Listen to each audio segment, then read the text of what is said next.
अभी पड़ोसी नर भी का बंगला नर भी का सुख ने देख देख बड़ा जी।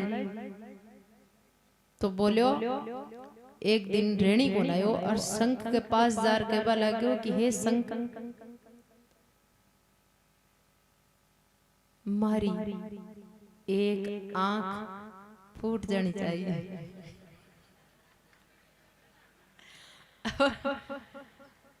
अब सुबह उठ्यो तो कि एक आंख फूट मिली। अब वो तो बड़ो होशियार बने जो भाई बिकी तो दो फुटेली ने तो भी मत देखो ला संसार ने मारे एक तो बचा ली। अब पड़ोसी की तो दोनी आंखें फूटेड़ी मिली सुबह सारा गांव में रोड़ा होगा आज तो की सूता सूता की दोनी आंखें फूट गई रहे दोनी फूट गई। ओ कब मारी फूट गई एक चलो तो भी शांति न मिली। फिर तीसरे दिन अब पड़ोसी की आंखें तो भले ही फूट गई पण भी सोना का झूला पर बैठे बैठे झूले जो एक गड्ढे दिखे कांचन अति मौज फ्री में लेबा गोंदियो कत्ते चाहे मैं मरूं। तो तीसरा दिन रात न सोयो तो शंख के कान में जार के वा लाग्यो कि शंख महाराज बात यान कीजिए आज की रात में मारा घर के बाण ने एक कुओं खुद जाना चाहिए। अब पड़ोसी का दरवाजा के बाण दो कुआ खुद गया। अब पड़ोसी ने पत्तो कौन जो वो रोजीना सुबह उठ घूमबा जाओ सो अंधेरे अंधेरे तो आंधो होगो तो भी थोड़ी दूर तो लकड़ी कटे जाई जो और यही पड़ोसी निकले हो लाठी लेर तो धाम के जार पड़ी और जे धमेड़ भी धमेड़ा सुन बावणी हो पहले जाकर बैठे बड़ो खुशी हो छोको काम तो कलयुग में यान का आदमी है ला द्वापर में युधिष्ठिर जी महाराज जो 5 पांडव थे ना 5 पांडवों में जो बड़ा वाला था युधिष्ठिर वो हस्तिनापुर का राजा बना महाभारत के बाद उनकी जीत हुई पांडवों की तो युधिष्ठिर जी राजा बन गए। अब महाराज एक किसान जो हस्तिनापुर में एक किसान था वो उसकी जमीन नहीं थी खुद की तो वो कोई साहूकार की जमीन बाता था। तो साहूकार की जमीन में जैसे हल चलाने लगा तो बिकी हल की नोक में एक घड़ो निकले जो स्वर्ण मुद्राओं से भरा हुआ था। वो घड़ा उस किसान को वहां कोई नहीं देख रहा था। काकड़ था जंगल था कोई भी नहीं देख रहा था लेकिन वो घड़ा निकला और तुरंत उसका घड़ा का मुंह बंद करके उसको ले आया हस्तिनापुर और ला करके उस साहूकार को दे दिया। साहूकार को दे दिया जिसका खेत था उसको दे दिया। साहूकार बोला ये क्या है? बोले ये खजाना निकला है आपके खेत में से। साहूकार बोले कि भाई अगर मारा खेत में निकले पर अगर मारा भाग्य में है तो माँ की तो कई पीढ़ियां है कि खेत ने बाता अतद नहीं निकले तो आज ही क्या निकले हो तो इको मतलब ओ छे कि ओ मारा भाग्य में कौन ओ थारा भाग को निकले सर भाई तो इन तू ले जा। अब वो किसान गरीब दूसरा की जमीन बारा है लेकिन उसकी नीति देखो वो कह रहा है कि नहीं ये तुम्हारी जमीन में निकला है तुम्हारी धरा में पैदा हुआ है इसमें मेरा कोई अधिकार नहीं। तो वो गरीब किसान तो कह रहा है कि इस घड़ा को मैं नहीं रखूंगा तुम रखो और वो अमीर किसान क्या कह रहा है कि इस पर मेरा अधिकार नहीं मैं नहीं रखूंगा इसको तुम रखो। दोनों में यही झगड़ा हो गया कोई भी नहीं उसको रखने को तैयार नहीं। तो मामला पहुंचा राजा के पास और राजा कौन था? युधिष्ठिर जी महाराज। युधिष्ठिर जी ने दोनों को बुलाया क्या बात है? बोले ऐसी बात है युधिष्ठिर जी भी देख के प्रसन्न हो गए, बोले मेरा राजा, इस प्रजा का मैं राजा हूँ, राजा होने में मुझे सार्थकता है। मेरी प्रजा इतनी नीतिज्ञ, इतना सत्य, इतनी ईमानदारी, इतना न्याय। तब महाराज युधिष्ठिर जी ने उनका न्याय किया। क्या न्याय किया? जो अमीर किसान की बेटी थी, गरीब किसान का बेटा के साथ उसका ब्याह करवा दिया, और वो जो घड़ा था ना, वो उसको दहेज में दे दिया। गरीब किसान का घर भी बस गया और वो धन भी आ गया। ऐसे तो वो रख नहीं रहा था, अमीर को तो उसकी जरूरत ही क्या थी। तो युधिष्ठिर जी ने ऐसा सुंदर न्याय किया जिससे दोनों ही सुखी। तो द्वापर सत्य त्रेता के लोगों की नीति ऐसी होती थी, लेकिन कलयुग वालों की नीति कैसी होगी? इस शंख वाले जैसी होगी। बोल भक्तवत्सल भगवान की, वृंदावन बिहारी लाल की, हरि बोल, हरि बोल, हरि बोल, हरि हरि बोल, हरि बोल। जय जय श्री राधे। श्याम। तो कलयुग और बढ़ेगा और बढ़ेगा, चारों तरफ झूठ, छल, कपट, पाखंड, अत्याचार। कोई भी सूर्य अस्त होने के बाद बाहर नहीं निकल पाएगा, और निकल गया तो जिंदा नहीं आ पाएगा। अभी भी देख लो आप, कई जगहों पर घटनाएं होती है, अंधेरा होते रास्ते से जाने वालों को क्या क्या तरीकों से लूटते हैं, मारते हैं, छीन लेते हैं। गाड़ी, घोड़े, मोबाइल, रुपया, पैसा। तो ये सब दुराचार जो है बढ़ता ही जाएगा। दया, करुणा, प्रेम ये तो रहेगा ही नहीं। सबका मन, सबका स्वभाव एकदम निर्दयी, क्रूर और दुष्ट हो जाएगा। कुत्तों को भी मार मार मार के, जैसे अभी चाइना वाले कुत्ता को खाते हैं ना, ऐसे सब जगह सब लोग चांडाल हो जाएंगे। कोई धर्म कर्म नीति कुछ नहीं रहेगा इतना। और जो बड़े पदों पर जितने भी बैठे हैं ना, चाहे वो अफसर हो कि नेता हो कि धार्मिक हो, कि धार्मिकता तो रहेगी नहीं। तो महाराज जितने भी बड़े पदों पर जो बैठे हैं, वो बड़े पदों पर बैठे, उनके बैठने का उद्देश्य समाज की सेवा करना नहीं, अपना घर बनाना, समाज का शोषण करना उसका मुख्य उद्देश्य होगा। सेवा के लिए नहीं बैठेगा, बहाना होगा सेवा का, समाज सेवा करने का बहाना होगा, और काम करेंगे उल्टा। तो चारों तरफ भ्रष्टाचार भ्रष्टाचार हो जाएगा। प्रजा दुखी होकर त्राही त्राही करेगी। कई वर्षों तक लगातार बरसात नहीं होगी, अकाल ही अकाल पड़ेगा। क्यों? क्योंकि ये प्रकृति है ना, दूषित हो जाएगी। प्रकृति दूषित होने के कारण लगातार कई कई वर्षों तक कोई कोई एरिया में अकाल ही अकाल पड़ेगा, और कोई कोई एरिया में लगातार बारिश ही बारिश होगी, सर्दी में भी, गर्मी में भी, बरसात में भी। तो पूरा वातावरण विकृत हो जाएगा, जिससे जीव जंतु, पशु पक्षी सब बहुत दुखी हो जाएंगे।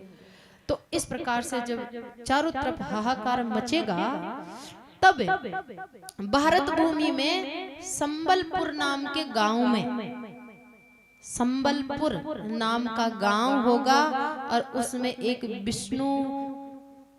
विष्णु दत्त नाम के ब्राह्मण के घर में भगवान नारायण कल के रूप में अवतार लेंगे।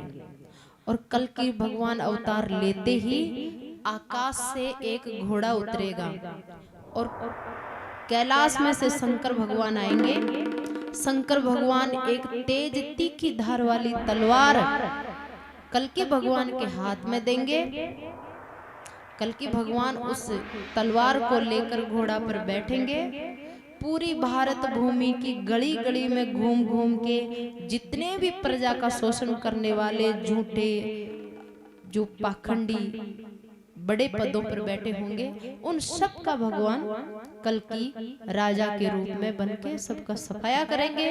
जैसे परशुराम जी ने सब अभिमानियों का नाश किया वैसे, और पुनः स्वयं राजा बनके और वापस प्रजा को धीरे धीरे धीरे धीरे धर्म कर्म न्याय नीति सत्य से जोड़ते हुए वापस सही लाइन पे लाएंगे। फिर धीरे धीरे प्रकृति शुद्ध हो जाएगी। कल के भगवान अपना संविधान बनाएंगे। बीच में तो स्वार्थ के वशीभूत होकर लोग संविधान में ऐसे ऐसे ऐसे ऐसे नियम डाल देंगे जो प्रजा के लिए हानिकारक होंगे। लेकिन कल के भगवान सबको हटा के नया जीव, जिसमें जीव का हित हो, कल्याण हो और परमार्थ हो, सारी प्रकृति सुखी रहे, ऐसा संविधान बनाएंगे।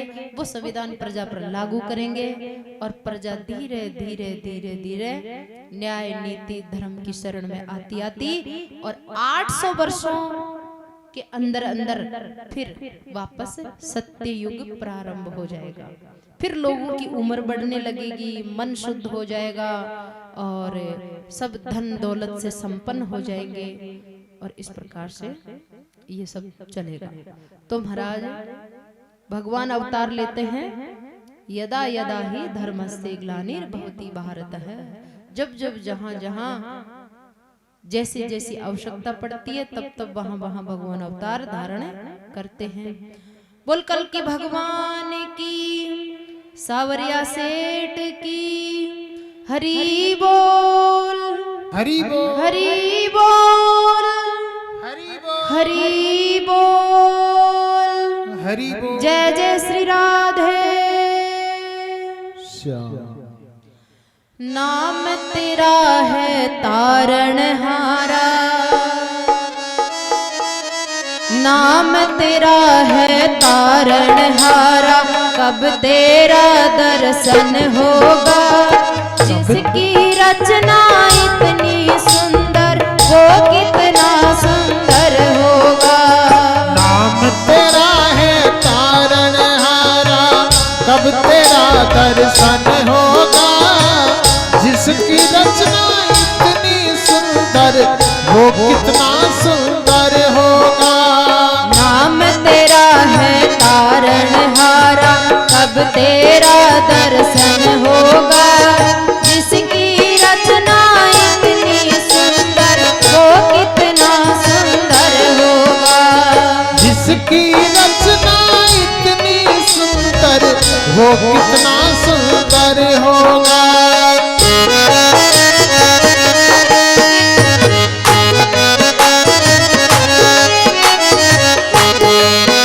श्याम सुंदर भगवान की हरि बोल।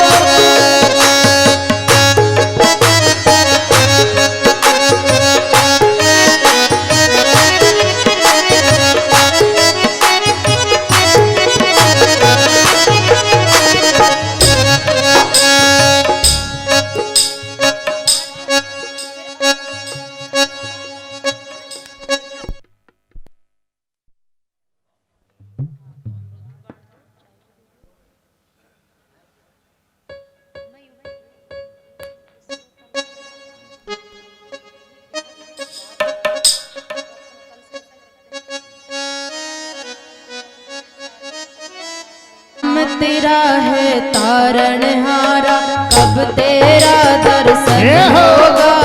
जिसकी रचना इतनी सुंदर वो कितना सुंदर होगा। नाम तेरा है तारणहारा, कब तेरा दर्शन होगा। जिसकी रचना इतनी सुंदर वो कितना सुंदर होगा।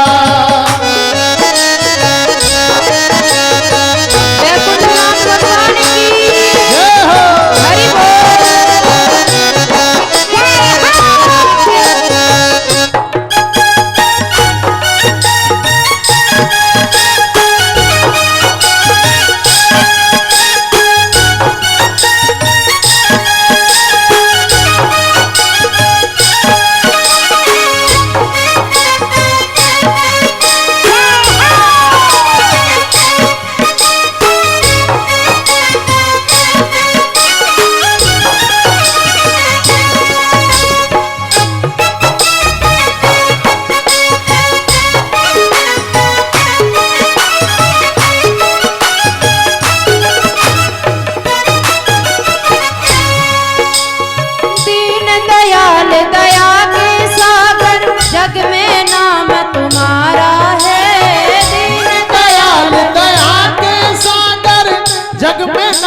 तुम्हारा है। दीन दयाल दया के सागर जग में नाम तुम्हारा है। दीन दयाल दया के सागर जग में नाम तुम्हारा है। तुम बिन मेरे बाल कृष्ण प्रभु कोई नहीं हमारा है। तुम बिन मेरे बाल कृष्ण प्रभु कोई नहीं हमारा है। भव से पार उतरना है तो भव से पार करना है तो भव से पार उतरना है तो भव से पार उतरना है तो नाम तेरा जपना होगा। नाम तेरा जपना होगा। जिसकी रचना इतनी सुंदर वो कितना सुंदर होगा।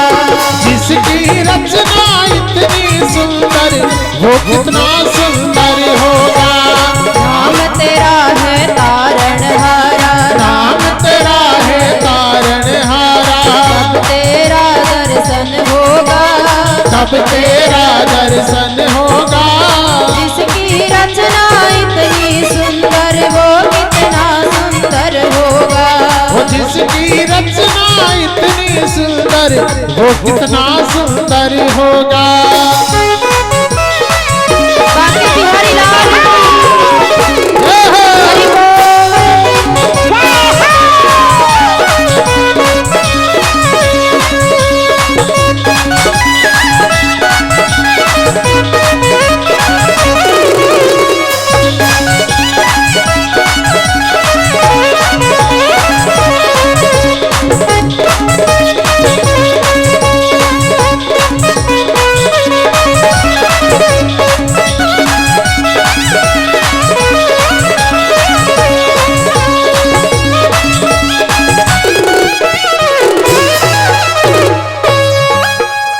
सुर नर मुनि जन जिन चरणों में जिस दिन ध्यान लगाते हैं। सुर नर मुनि जन जिन चरणों में निस्दिन ध्यान लगाते हैं। सुर नर मुनि जन जिन चरणों में निस दिन ध्यान लगाते हैं। सुर नर मुनि जन जिन चरणों में निस्दिन ध्यान लगाते हैं। जो भी तेरे दर पे आए मन वांछित फल पाते हैं। जो भी तेरे दर पे आए मन वांछित फल पाते हैं। आत्मनिधि को पाना है तो आत्मनिधि को पाना है तो आत्मनिधि को पाना है तो आत्मनिधि को पाना है तो घर तेरे आना होगा। घर तेरे आना होगा। जिसकी रचना इतनी सुंदर वो कितना सुंदर होगा। अरे जिसकी रचना इतनी सुंदर वो कितना सुंदर होगा। नाम तेरा है तारण हारा। नाम तेरा है तारण हारा। नाम तेरा है तारण हारा। नाम तेरा है तारण हारा। कब तेरा दर्शन होगा। तब तेरा दर्शन होगा। जिसकी रचना इतनी सुंदर वो कितना सुंदर होगा। जिसकी रचना इतनी सुंदर वो कितना सुंदर होगा। जिसकी रचना इतनी सुंदर वो कितना सुंदर होगा। वो जिसकी रचना इतनी सुंदर वो कितना सुंदर होगा।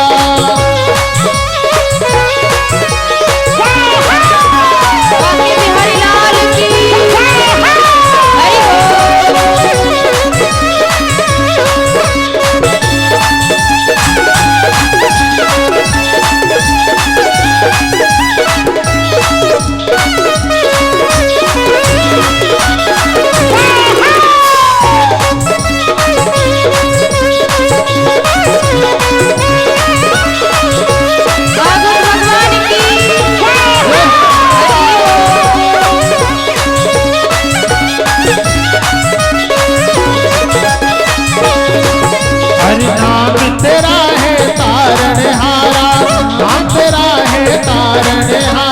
तब तेरा दर्शन होगा, कब तेरा दर्शन होगा। जिसकी रचना इतनी सुंदर वो कितना सुंदर होगा। वो जिसकी रचना इतनी सुंदर वो कितना सुंदर होगा, वो कितना सुंदर होगा, वो कितना सुंदर होगा। बोल भागवत भगवान की जय हो, श्याम सुंदर भगवान की जय हो। हरि बोल, हरि बोल, हरि बोल, हरि बोल, हरि बोल, हरि बोल, हरि बोल, हरि बोल। जय जय श्री राधे।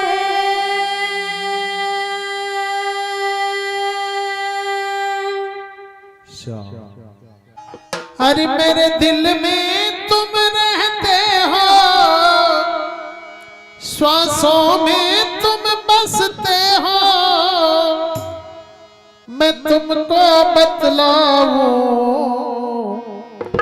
अब कृपा कर दो सांवरे, तेरे रंग में रंग जाओ। अब कृपा कर दो सांवरे, तेरे रंग में रंग जाओ। कृपा कर दो सांवरे, तेरे रंग में रंग जाओ। मेरे दिल में तुम बसते हो, श्वासों में तुम बसते हो। मैं तुमको बतलाऊं, अब कृपा कर दो सांवरे, तेरे रंग में रंग जाओ। अब कृपा कर दो सांवरे, तेरे रंग में रंग जाओ।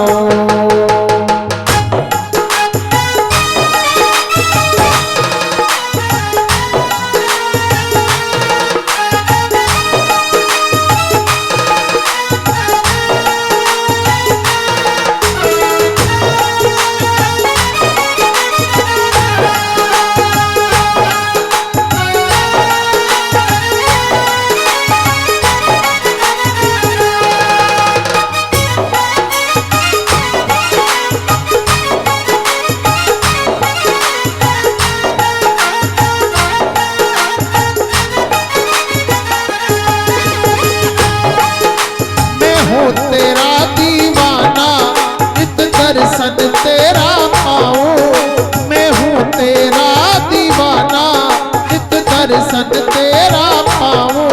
तेरे मंदिर के आगे मैं नाच नाच कर गाऊं। तेरे मंदिर के आगे मैं नाच नाच कर गाऊं। भक्तों को तेरी महिमा, भक्तों को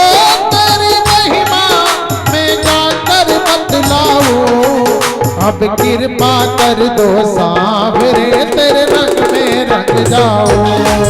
अब कृपा कर दो सांवरे, तेरे रंग में रंग जाओ। अब कृपा कर दो सांवरे, तेरे रंग में रंग जाओ। अब कृपा कर दो सांवरे, तेरे रंग में रंग जाओ।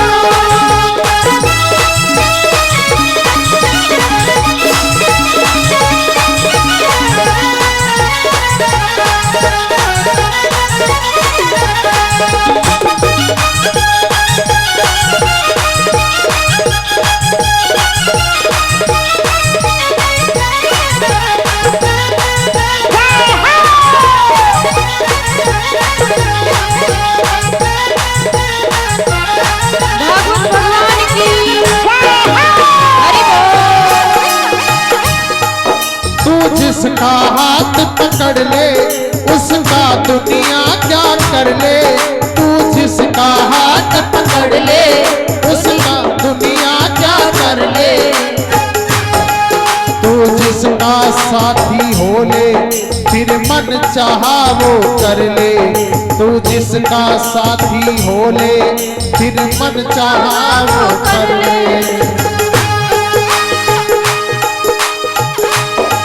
बस इतनी कृपा कर दे, बस इतनी कृपा कर दे, मैं तेरा हो जाऊं। अब अब कृपा कर दो सांवरे तेरे रंग में रंग जाओ। अब कृपा कर दो सांवरे तेरे रंग में रंग जाओ। अब कृपा कर दो सांवरे तेरे रंग में रंग जाओ। अब कृपा कर दो सांवरे तेरे रंग में रंग जाओ।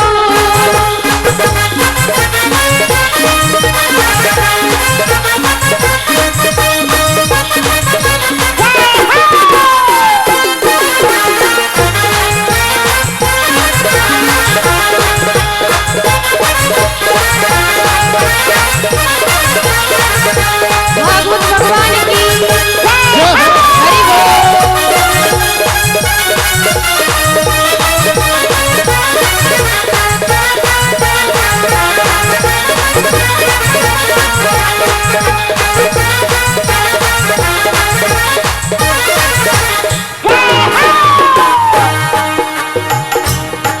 सपनों में तुम आते हो, सपनों में तुम आते हो।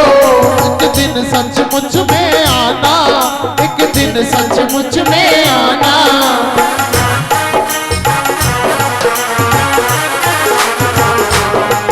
मेरे आंगन में आकर प्रभु मुझको तरस दिखाना। मेरे आंगन में आकर प्रभु मुझको तरस दिखाना।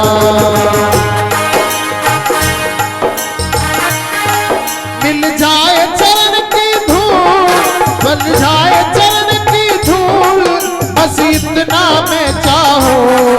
अब कृपा कर दो सांवरे तेरे रंग में रंग जाओ। अब कृपा कर दो सांवरे तेरे रंग में रंग जाओ।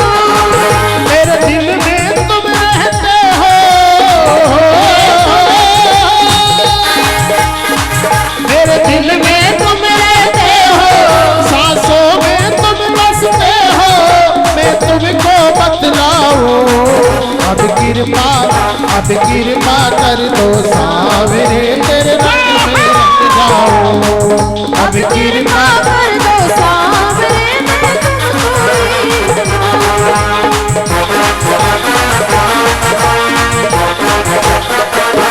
भागवत भगवान की हरि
बोल श्याम सुंदर भगवान की जय, भागवत भगवान की जय, मोर मुकुट बंसी वाले की जय। हरि बोल हरि बोल, हरि बोल हरि बोल, हरि बोल। हरि बोल। जय जय श्री राधे।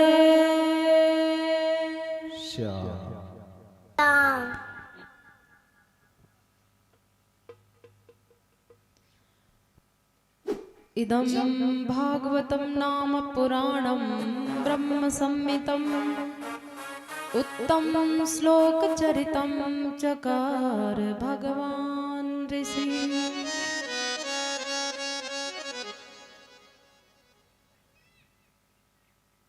सूत जी महाराज कहते हैं कि ये भागवत जो है भगवान के उत्तम चरित्रों से, भगवान की महिमा से भरपूर है। उत्तम श्लोक भगवान का नाम है। उत्तम श्लोक, ये भागवत सुखदेव जी महाराज ने राजा परीक्षित को सुनाई थी।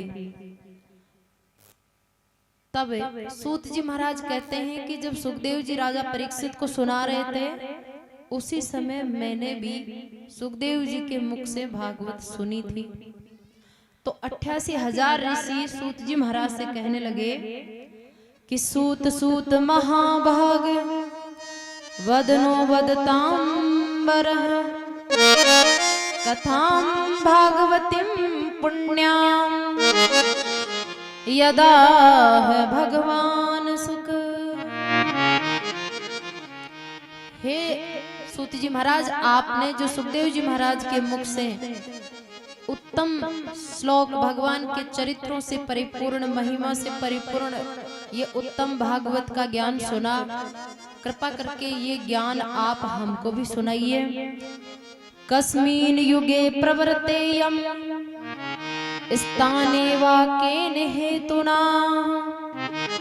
कुतः संचोदितः कृष्णः कृतवान् सहितां मुनि। भागवत का इतिहास क्या है?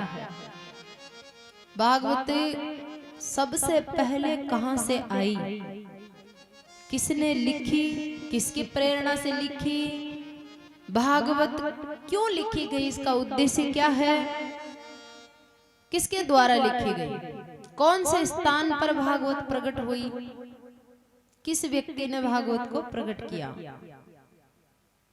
और आपने बताया कि सुखदेव जी ने राजा परीक्षित को भागवत सुनाई। तो महाराज एक बात हमारे समझ में नहीं आ रही कि ये परीक्षित तो राजा है,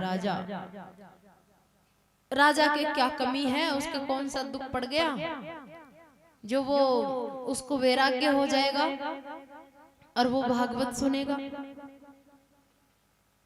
और सुखदेव जी महाराज तो इतने बड़े योगी है कि वो तो गुफाओं से बाहर ही नहीं निकलते हैं, अपनी ध्यान समाधि से ही कई कई दिनों में उठते हैं। तो 7 दिनों तक बैठ करके किसी राजा को कथा क्यों सुनाएंगे, क्या जरूरत पड़ रही है उनको? ऐसे संत के पास इतना टाइम कहाँ है जो 7 दिनों तक किसी को, 7 दिन का टाइम किसी को देगा। स गोदोहन मात्रम ही ग्रह सुग्रह में दिनाम अवक्षते महाभागस्तीर्थिं कुर्वं तदाश्रमम्। ये सुखदेव जी महाराज जिन्होंने राजा परीक्षित को भागवत सुनाई थी, ये कभी कभी नगर गांव बस्ती में जाते हैं और गृहस्थी लोगों के दरवाजे पर इतनी की देर खड़े रहते हैं जितनी देर में एक गाय का दूध निकालते हैं। इतनी देर में अगर उनको भिक्षा मिल जाती है तो लेते हैं, नहीं तो चले जाते हैं। तो इतनी देर रुकने वाला व्यक्ति 7 दिनों तक एक जगह बैठ करके कथा क्यों सुनाई? तब इन प्रश्नों का उत्तर देते हुए सूत जी महाराज कहते हैं, द्वापरे समनो प्राप्ते तृतीय युग पर्यय जाता पराशरा दोगी व्यास व्याम कलया हरे। स कदाचित सरस्वत्या उपस्पृशे जलम शुचि विविक्त देश आसीन उदिते रवि मंडले। भागवत कब प्रकट हुई? द्वापर में। इस पृथ्वी लोक पर तो द्वापर में भागवत आई। वैसे भागवत का इतिहास तो यह है कि सबसे पहले भागवत भगवान नारायण ने ब्रह्मा जी को सुनाई थी। तो भागवत का ज्ञान कहाँ से पैदा हुआ है? स्वयं भगवान नारायण के मुख से। किसी इंसान की, किसी व्यक्ति की खोज नहीं है, किसी इंसान की बुद्धि की उपज नहीं है भागवत। सबसे पहले नारायण भगवान ही ब्रह्मा जी को सुनाए थे। ब्रह्मा जी ने नारद जी को और नारद जी ने वेद व्यास जी को प्रेरणा दी थी। तो द्वापर युग में वेद व्यास जी के द्वारा भागवत लिखी गई। कहाँ लिखी गई? बद्री नारायण में लिखी गई। बद्री नारायण में सरस्वती नदी के तट पर वेद व्यास जी का आश्रम था। सम्यप्रास नाम का आश्रम में वेद व्यास जी अपना भजन करते थे। एक दिन वेद व्यास जी सुबह सुबह सरस्वती नदी के तट पर बैठे थे, तो उन्होंने भविष्य पर दृष्टि डाली तो भविष्य उनको खराब दिखाई दिया। यानी ये जो आने वाला समय है ना, जो युग जो चल रहा है और जो आगे आएगा, ये उनको बहुत खराब दिखाई दिया। उन्होंने क्या देखा कि हर चीज मिक्स हो जाएगी। क्या? इंसानों की बोली भाषा भी मिक्स हो जाएगी, आचरण व्यवहार मिक्स हो जाएगा, जाति पाति सब मिक्स हो जाएगी, खान पान भोजन ये सब मिक्स हो जाएंगे, मिश्रित हो जाएंगे, और धर्म संकरता आ जाएगी। तो धर्म संकरता आने से इसका प्रकृति के ऊपर बुरा प्रभाव पड़ेगा, जिससे प्रकृति क्या है, दूषित हो जाएगी। उदाहरण के लिए जैसे खेत में डालते थे हम गोबर का खाद, और अब क्या डाल रहे हैं हम, केमिकल का खाद। तो उसका प्रभाव पड़ा जमीन पर, जमीन धीरे धीरे बंजर हो जाएगी, अन्न कम उगने लग जाएगा, और जो अन्न उगेगा वो भी बहुत जहरीला होगा, उसमें जो चारा पैदा होगा वो भी जहरीला होगा। उसी चारा को गाय भैंस खाएगी, उसी का दूध देगी हम खाएंगे, उसको खा कर पर इंसान, अब जो इंसान जो भी चीज खाता है ना, उसी से उसका लोई बनता है, रस बनता है, मेद बनता है, मांस बनता है, हड्डी बनती है, शुक्राणु बनते हैं। और ये जो खाता है ना इंसान, उसी से उसका मन बनता है, उसकी बुद्धि बनती है, और जैसा मन है, जैसी बुद्धि है, वैसे ही उसमें विचार आते हैं, और जैसे विचार आते हैं ना, आदमी वैसा ही कर्म करता है, और वैसे ही आदमी की श्रद्धा होती है। श्रद्धा तो जो चीज खा रहे हैं वही पवित्र नहीं है, तो फिर उससे बनने वाला मन भी पवित्र नहीं होगा, बुद्धि पवित्र नहीं होगी, श्रद्धा और रुचि भी पवित्र नहीं रहेगी। तो उसका परिणाम क्या होगा? बोले इंसानों की आयु घटेगी, समझ घट जाएगी, किसी चीज को याद रखने की, किसी चीज का अर्थ निकालने वाली जो बुद्धि है ना, वो कमजोर हो जाएगी। ऐसी स्थिति में इंसान डायरेक्ट वेद में से रहस्य का ज्ञान नहीं निकाल सकता है। जैसे डायरेक्ट दूध में से घी निकालना कठिन, वैसे ही तो वेद व्यास जी ने क्या किया कि इन इंसानों के कल्याण के लिए मैं क्या करूं, इस एक वेद का 4 भाग कर देता हूं। तो उन्होंने एक वेद का 4 भाग कर दिया, ऋग्वेद, यजुर्वेद, सामवेद और अथर्ववेद। 4 ऋषियों को पढ़ा दिया।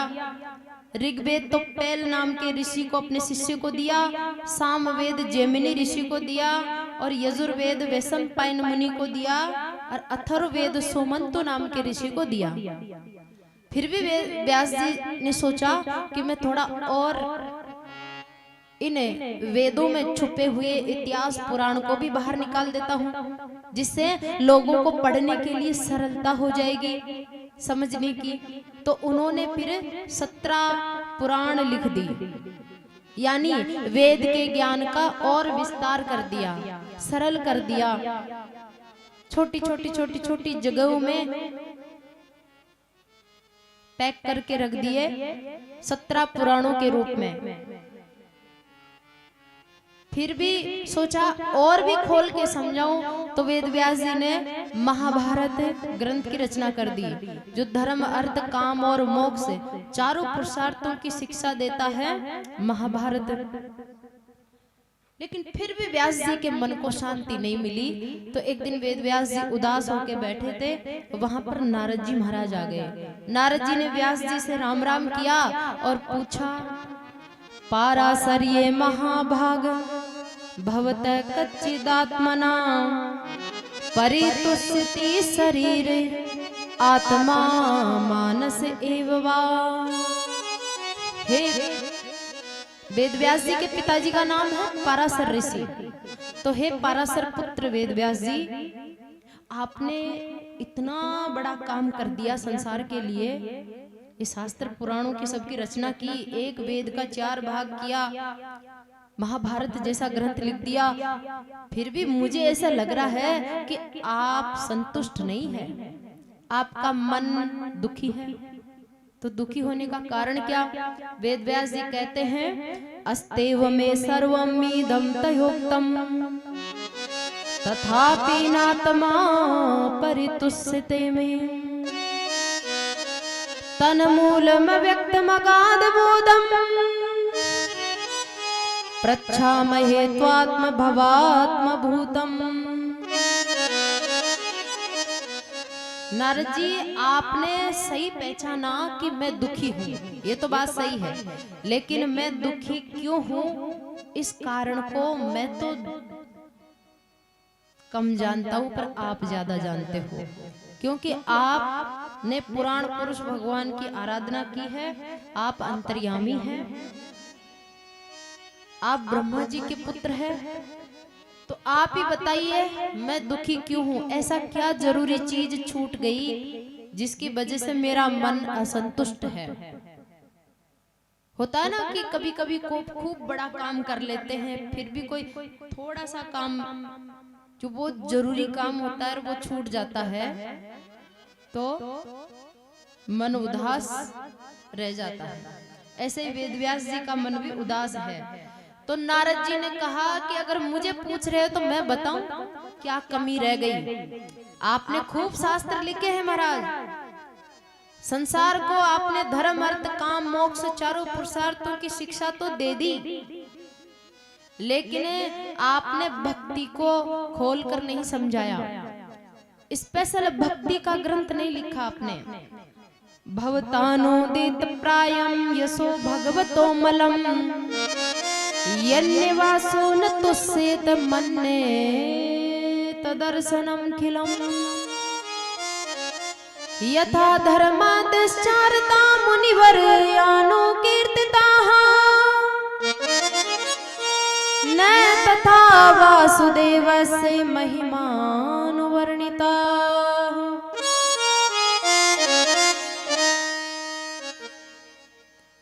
भाई कोई पगा के बारे में भी समझा दे, हाथ का बारे में भी समझा दे, माथा का बारे में भी समझा दे, चमड़ा का बारे में भी समझा दे,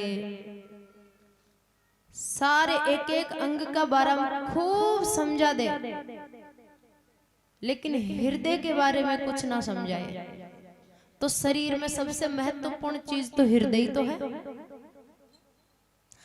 दूध की क्वालिटी भी समझा दिया, दही की समझा दिया, छाछ की समझा दिया, माखन की समझा दिया, पर घी की विशेषता नहीं बताई, घी की महिमा नहीं बताई, तो फिर मेन चीज तो घी तो है।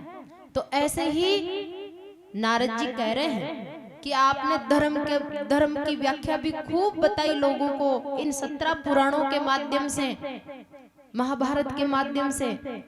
धन की महिमा भी खूब बताई, काम की महिमा भी बताई, मोक्ष की महिमा भी बताई, लेकिन भगवान की भक्ति की महिमा आपने विस्तार से नहीं बताई। अब महाराज, किसी को धर्म चाहिए, किसी को अर्थ चाहिए, किसी को मोक्ष चाहिए, लेकिन किसी को भक्ति भी तो चाहिए। सारे जीव एक ही चीज के ग्राहक थोड़ी होते हैं। तो आपने सबके लिए व्यवस्था कर दी, लेकिन भक्तों के लिए क्या व्यवस्था की? भक्तों के लिए तो कोई व्यवस्था नहीं की ना। इसलिए आप भागवत लिखो,